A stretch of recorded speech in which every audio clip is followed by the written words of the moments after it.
YouTube, Eric DIY here along with Zach. He's back, everybody. And we're going to replace the rear baffle on this Toro Recycler Smartstow Mower. So the first step to repairing any lawnmower, Zach's going to unplug the spark plug just to make sure we don't have any problems. Go ahead, Zach. Second step of the process is we're going to tilt this lawnmower over so we can show you the rear baffle, and we're going to tilt it this way because the carburetor is on this side. So you always tilt it to go towards the carburetor. Go ahead, Zach. Go for it. All right, let me help you. Let me help you. By the way, it's also a good thing to try to empty out the gas tank as much as you can. I didn't have much gas left from the last time I used this, so here we go. All right, so the original baffle is right here. You can see it's pretty chopped up. A big piece came off of here, so it doesn't even hold this. I just kind of put that in the hole to get done with the lawnmower last time, and I have the original screw to put this back in, but we got to take this part out, and Toro does not make that easy. If you compare with the new baffle, you can see it's pretty chopped up. If you have anything hit that, this will be the third baffle on this lawnmower. I feel it's like a weak point of the Toro Recycler lawnmower. This one lasted about 2 seasons. First step to see what we're dealing with is to take off this back wheel. We're going to take off this screw. So it takes a 13mm bolt, and we got our little ratchet here. It takes a little force to get those wheels off. We just take it right off. If you notice, it's not much of a screw right there. There's also a little washer that you want to keep for the wheel, so make sure that you keep that as well. Now that we have the wheel off, we're going to take off this main little part right here. This is also a 13mm bolt. This has the height adjuster on it, and also this main thing here. Now that we got the left wheel off, we're going to take off this screw for the rear little chute here. It's loose because I'm close. Yep, keep going. All right, he did it, ladies and gentlemen. Our next step is this little screw right here. What you have to understand is down below, there's also a nut way in the back there. I don't know if you can see it. It's way back there. So we have to use a wrench to hold that nut while we rotate this top one with the socket wrench. So the next step is we have to remove this bolt right here. We're going to use a socket on that, 13mm again. And it has a nut below where we're also going to hold that while we unscrew it on the top with a 13mm wrench. So again, 13mm holding the nut below, and the 13mm socket on top. We're just going to loosen it up.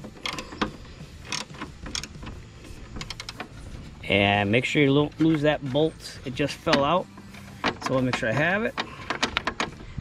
There's also a washer with this. The first step to getting this bolt off, we're going to lift up the height adjuster. You might want to take account of where you had it first. And then you're going to take your 13mm bolt. And you're going to go lefty-loosey on it. We did have to use a breaker bar to get it off there at first. It was there very tight.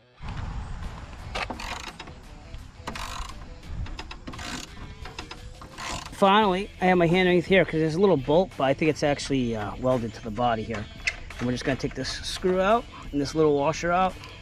I did also have to use some WD-40 on that because it was pretty well aged on there, as we call it. And then this part, you want to take note of how it is held in here with this. So you can take that part off. To take this off, we're going to try to remember where everything is, including this. We just got to lift up. All right, so let's take a look at the new versus the old. First off, this is the same hole as this. That's where that little flapper for the keeping the grass in there goes. And then there's 2 holes. One we've already taken care of.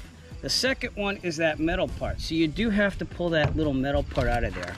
And that's not easy. I've already sprayed it with WD-40. And underneath it has a little collar to it. So I'm going to stick a flathead screwdriver in there. I'm going to hammer this down until it comes out of there. We're getting out this little metal piece right here. Don't know if you can see that. I'm going to line up a flat-headed screwdriver up there. I'm going to take my little sledgehammer and I'm just going to bang it till it falls out. Also notice that there is a flat edge and a round edge. That's because it will line up with the inside of your rear baffle like this, and that's the way it'll have to be placed in there. So just for future reference, remember that. And we successfully taken out half of the rear baffle, which you can see is pretty dirty and also in very bad shape. But it would go like this, and we just have to take out the other side now. So we're on the other side now, and we're just going to take our 13mm socket and take off this rear wheel.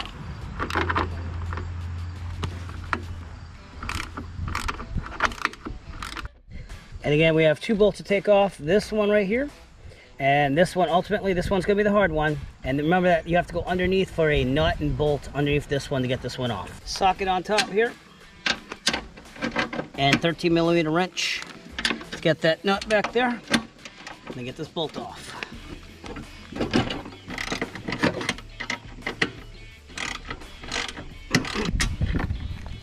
Again, don't lose the little washer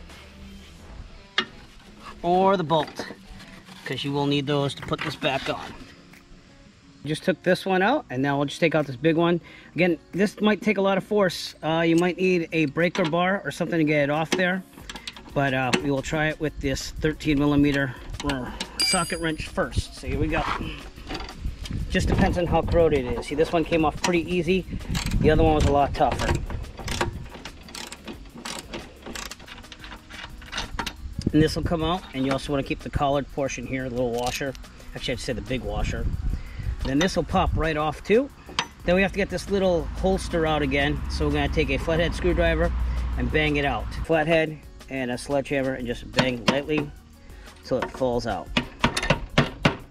This will come out as well. There we go. Pull it out from underneath. And again, there's a flathead and a round head.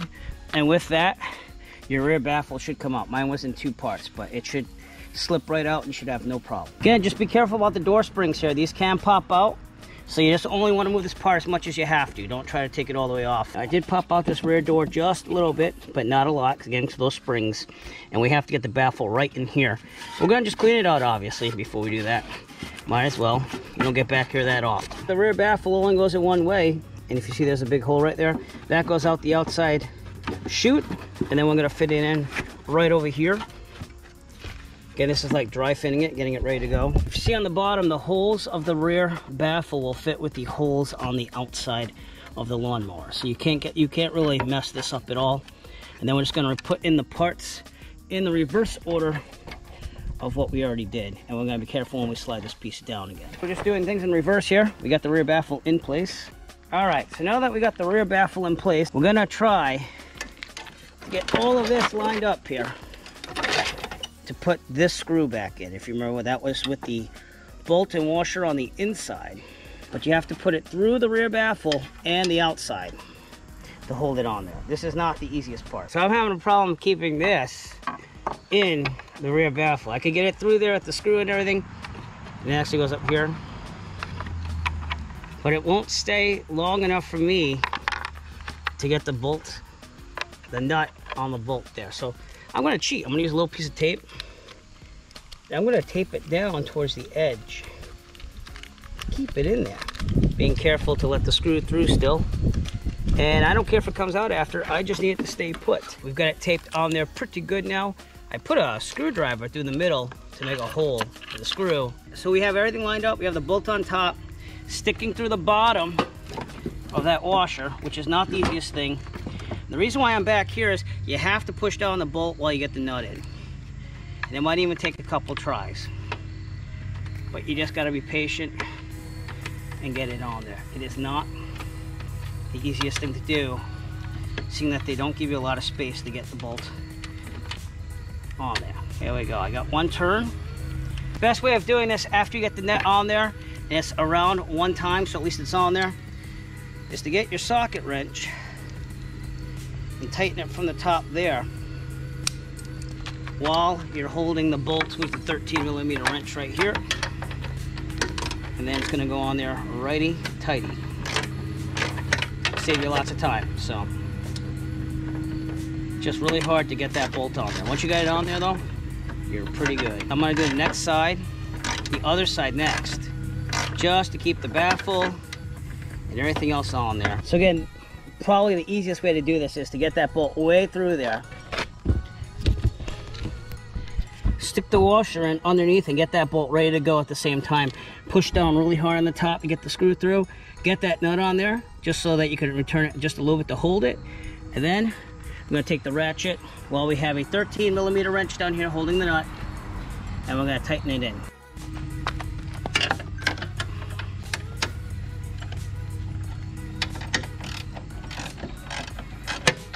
Before we go on to the next step, just make sure that you have the spring here. There's a little plastic piece underneath it sticking through both sides, and that way the door should close and open as it needs to.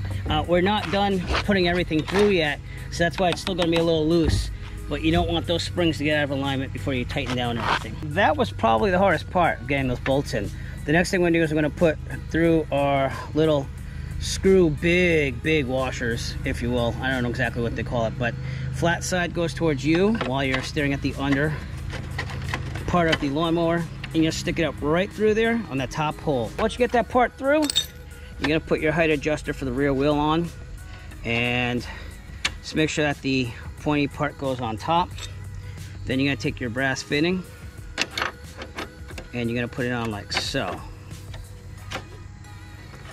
So that way the wheel goes to its lowest setting here and its highest setting here.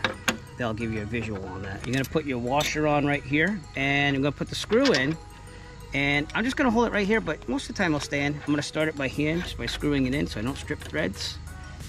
Then I'll take my 13mm socket wrench and we'll tighten it down all the way. There we go. That side is done except for the wheel, which is the last step. The last step is to get the wheel on, at least for this side. And if you remember, it has a little washer. So remember to have that washer to put on the wheel. Do not lose it. And then we're going to put the screw of the wheel right in this hole right here. Line it up. And I'll try to start it with my fingers just ever so slightly. And then, again, we take our 13mm socket wrench. We're going to tighten it down. Just make sure it's really in there so that way you don't strip any threads. Snug? I think so. Yeah, I think so too, because you got the adjuster going on there. Yeah! If you notice, the adjuster will make the wheel go lower for maximum height adjustment, or it will go higher for minimal height. So you want to make sure that is working after you are done. And this side is done. Let's just do the other side. So again, just make sure that this pin of the rear door is going to stay there, because you need these springs and everything to keep the door going in and out. Before we go any further, we're going to put the sweeper protector thingy-majiggy. That's what I'm going to call it. That's pretty good, huh? And I'm going to fit it back into the new baffle. And all you do is you bend it in there till it falls in there like that. And then on the top, it just has places for the screws that were in it, so don't lose the screws, and you just tighten them in. Again, I like to start them by hand so I don't strip anything. And it's literally just doing that, and then the other side as well. Put it in there and just screw it right in. Our next step is to take this part, which has a nut, so it's a little different than the other side, which I don't know why, but it is. And we're going to make sure that nut's in there. Flat part towards you as you put it in. You're going to go in the top hole here. And again, you're just going to force it right through everything there. And again, the nut fell out, so we have to make sure it's on the right way, like this. And put it in there. Next step is to get your level adjuster right here. We're going to put it on there with the pointy side pointing up. We're going to take our brass connector and have it go right here. Again, thinking about the wheel going at its lowest setting right around here. Then finally we'll take our bolt and our washer, put it right through. I'm holding the nut underneath, by the way, and I'm going to get started in there with my hand. And then you get a Zach and you have him tighten this all up, just like I showed you. Beautiful, good job. There you go, it's on there, and you can verify that because the sizer is now stuck on one of these little prong things, and you can move it. Just make sure you can move it. It should do it, but just to be safe, make sure it can move. Remember, your wheel has a big screw and a washer. Don't forget the washer.